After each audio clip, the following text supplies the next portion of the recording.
So let's talk shared universes. They're all the rage when it comes to comic book movies, comic books, or any other movies for that matter. Think about the Dark Universe with Tom Cruise and the Mummy. Anyway, this is what we're talking about. We're talking about the Ken Follett verse. Not the most exciting universe you've heard of. And you think, what is the Ken Follett universe?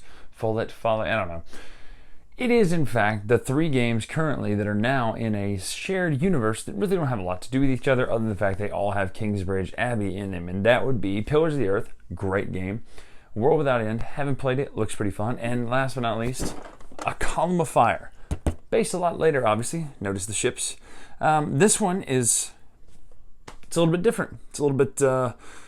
at the back of the box, I just realized it has what this is, actually, because the Cosmos is very detailed like that. It says history-based, religious strife, trade wars, tableau building, dice rolling, and area control. The 3 on the left are about theme, 3 on the right are about mechanics. But I do like that where it's like history-based, religious strife, trade wars, dice rolling. Let's take a look at Column Fire from Cosmos, Ken Follett, and the designer of the game would be Michael Rennick. Let's take a look at this game, see how it stands up. This is not a comparison video to the other 2 games. This is a game that stands on its own. You can play it without playing Pillars of the Earth, but it does have Kingsbridge in it, which is always classic. So let's dive in right now, find out how to play this game, and what are my thoughts on it and such.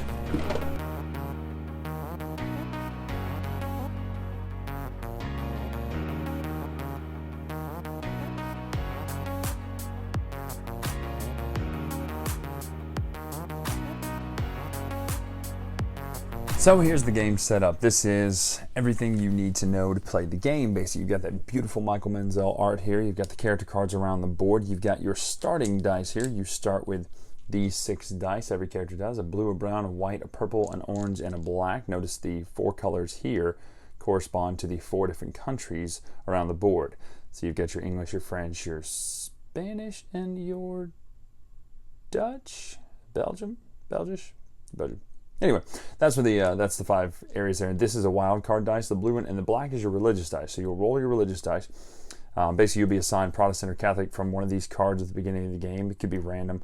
You'll get a protector shield thing, a book, resource, doesn't matter. It could be any random resource. It could be an eraser like this one, or I'm kidding, that's cloth, but it definitely looks like an eraser. A book, and then it also tells you where to start on the action spaces over here. You then roll your religious dice. That's how many turns you are going to be that religion. So I'll be Protestant, which I am. So there you go. I'll be Protestant for 3 turns. It's neat. These dice are nothing more than timers and color selectors. They're not. You don't roll them and get like, oh, I got a 16 this turn. It's not something like that. It's more about the timers. And so having a low number actually could be a good thing. And I'll explain why that is in just a minute. The game is split up into 2 halves. There's the first half of the year and the second half of the year, each round. The game will end when someone reaches 50 points or more. So you can see the points go up there at the top. When someone reaches 50, the game is over, and you count points. You can go above that afterwards from bonuses and things like that, but just know that's when the game ends. So here's what you do to play the game. You'll notice you put your disc, your starter disc, wherever this shows, based down here. These are some of the actions you can do.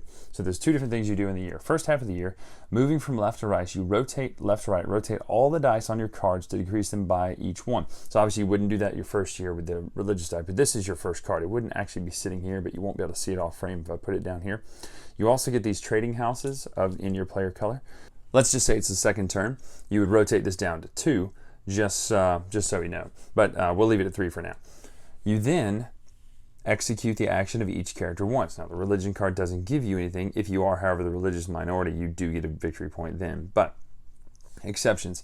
If the religion die already indicates a 1, you roll it again and then choose your religion. So you could switch. You could switch to Catholic if you wanted to. If the character die already indicates a 1, place it with your free dice and remove it from the game, the character. So you get to use that character's actions that you take up there as many times as your dice allows you to. So that's the first half of the year. When everyone's done with that, you flip over to the second half of the year. First player never changes, which is weird to me, but it's one of those ones where everybody gets equal turns. Second half of the year, you roll all your free dice. So we have these free dice here. We'll roll them. So we've got a 4, 5, 2, 1, and 2. You select 1 die of the character of the matching color. So let's just say we want to use the one who gives us a book every single round. So we would spend our blue dice here, blue die, to take the bookseller character. So we take him from over here. You place this character's religion stone. So this is a Protestant one. The purple's Protestant, gray is, purple's Catholic, gray is Protestant, neutral is just the solid wood. You place this on one of the spaces in that country. So this is France, so you would put it here. Now you have the majority in that country. It's currently a Protestant country. You then take one of your trading houses based on the number you use, so I used a 2, and put it at number 2. This is one of the ways you score points here whenever the religious battle takes place, and we'll talk about what that does in a minute. You place the trading house, then you take the character card, place the die on it, which you would do here. So you would take this, set the die on it right there, along with your other one, your religious card. Take the character's card, place a die on it, and then use the character once, which means you get to use this character's action, which means I would get a book right now. So I take a book resource and just put it down here with my resources. You then select one free die and go to the next unoccupied space on the color of the action track. Let's zoom in down here just to show you kind of what this means. Just right down here. So I have these dice left. I'm here. So if I picked a 4, I'd move to the next purple section, which would be here, right? If I picked, or not a 4, if I picked a white one, I could go to here, just a victory point. If I picked an orange one, it would be here, which gives me one of those resources. And then 2, a brown one, would give me the ability to either take a book or sell a book to either France or Belgium up there. And the way that works is you have to have a trading house there, but you can sell the goods listed on those cities, and this one only allows you to sell books for that many victory points. So if I have a book, I could sell it to there for 2 victory points. And that's one of the ways to get points. Let's talk about what the rest of the actions do right down here, just so you have a clear idea of what they all do. This one, player earns a good tile of his or her choice. These, in the corresponding country, the player may sell 1 goods tile of each kind that is allowed to be sold there. So you would have, if you had a barrel, you would also have been able to sell a barrel and a book for 6 victory points if you'd have went, if you'd have gone here. It's the orange space, but there's one of each color for each country, so orange, blue, brown, white. The next symbol would be the one that we use, which is here. This means the player earns 1 good tile of his or her choice from the pile. You do get to take any one, but alternatively, the player may sell 1 goods tile in each country where that type of good can be sold, the color of the 2 ships. So we sold it actually for the lesser value. Had we sold a book up there in France, it would have been worth 4 points, but instead in Belgium, it's only worth 2 points. Clearly, they have an abundance of books in Belgium. So since the game is about religious conflict, what happens when one of these areas gets totally filled up? So let's just say this has happened and France is now a Protestant country. You see that all 4 of the spaces are filled. A religious conflict happens. You would put a torch here. At the end of the round, you resolve all the religious conflicts. Now, one thing of note, you have to put this character's token out here. Now, this one's neutral, but let's just say he was Catholic, right? So if I were to take this character card, and I'm playing as Protestants right now, I still have to put this out on that country. Now, I may not want to, which means I could spin my shield if I wanted to. There's another use for shields, which is in these decks, there are event cards. Sometimes they're negative. You can protect against that if you need to with that shield. So just know that's what that is. And they flip up instantly. So when I took that one would have flipped up and shown us what's next. A religious conflict happens like this. You check to see who has the majority. If you were in the majority, each player who possesses a trading house in the country and belongs to the religion of the majority earns victory points based on the number of your site. So if I'm in 2 over here, then obviously I would get that many points. You also, the minority religion does not earn any points, and they remove their trading houses from the country.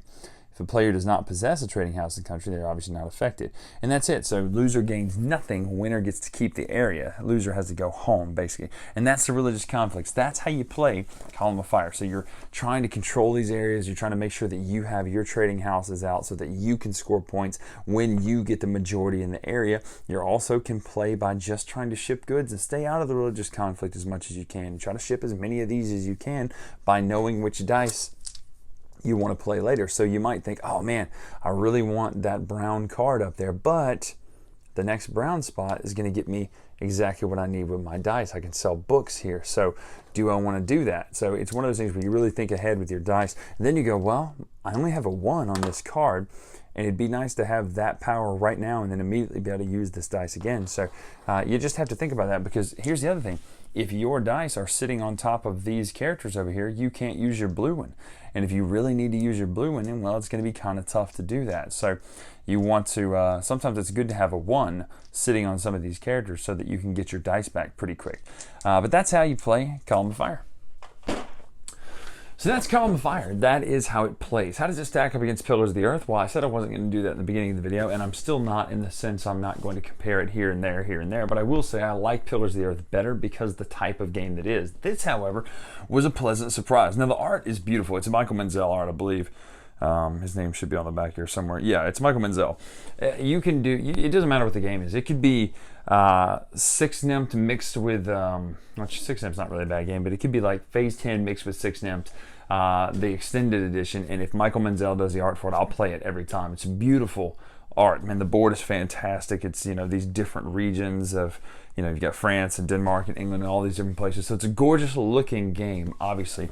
Components are nice. The people models are actually really nice that they use. I don't know if that's, who did the art there? It's Michael Menzel probably, but the idea of the religious strife is kind of interesting. That makes it an area control game, whether you're Catholic or Protestant, and which country you control. It kind of goes into, the wars that just devastated the mainland of Europe for the last, until NATO, basically, until NATO.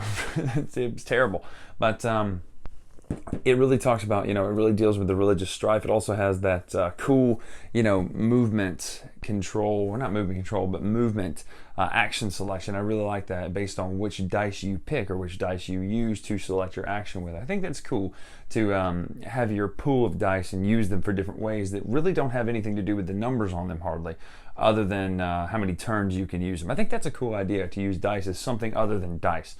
So dice rolling is interesting that it's up there, but it's not a luck game. I think of other games that are like that, where the dice aren't so much about the dice. They represent a 6-sided object that's more about the object. Something like even Euphoria, or even kind of like Champions of Midgard, except you do, of course, roll the dice, but they represent other things too. You send them on a mission. So, these are even more so about the dice being an object with a timer on it. I think that's a cool concept. Art, again, beautiful. Area control is cool. I like the colors. I like the resources. It's a lot simpler than Pillars of the Earth and the other ones. It's just a quick, it says 90 minutes. Well, okay. 2 players, it's pretty fast.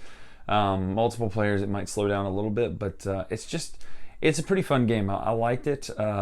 Like I said, I don't like it as much as Pillars of the Earth, so if you have to pick one, pick Pillars of the Earth, but I do like it, though, and I think it's neat, and it does some things that other games don't do together. Now, obviously these are all tried and true mechanics, but it does things that other games don't do all the time together, so I think it's nice to see that in a game, to see what games don't do, and mix them and see how they play them and mash them up in a game. So Column of Fire, it's a good game. Yeah, you can check it out. It's definitely worth checking out.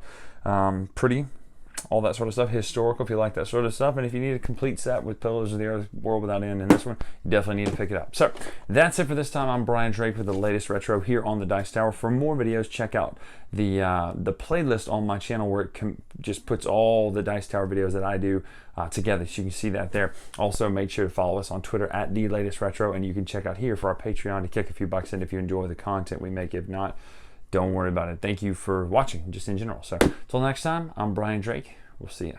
Thanks so much for watching the Dice Tower videos. Find more great videos and reviews, as well as our top-rated audio podcast at Dicetower.com. You can also find other great shows at Dicetowernetwork.com. I'm Eric Summerer, and you've been watching the Dice Tower. The Dice Tower is sponsored by Cool Stuff Inc., where you can find great games for great prices. Cool stuff in stock. Check them out at CoolStuffInc.com.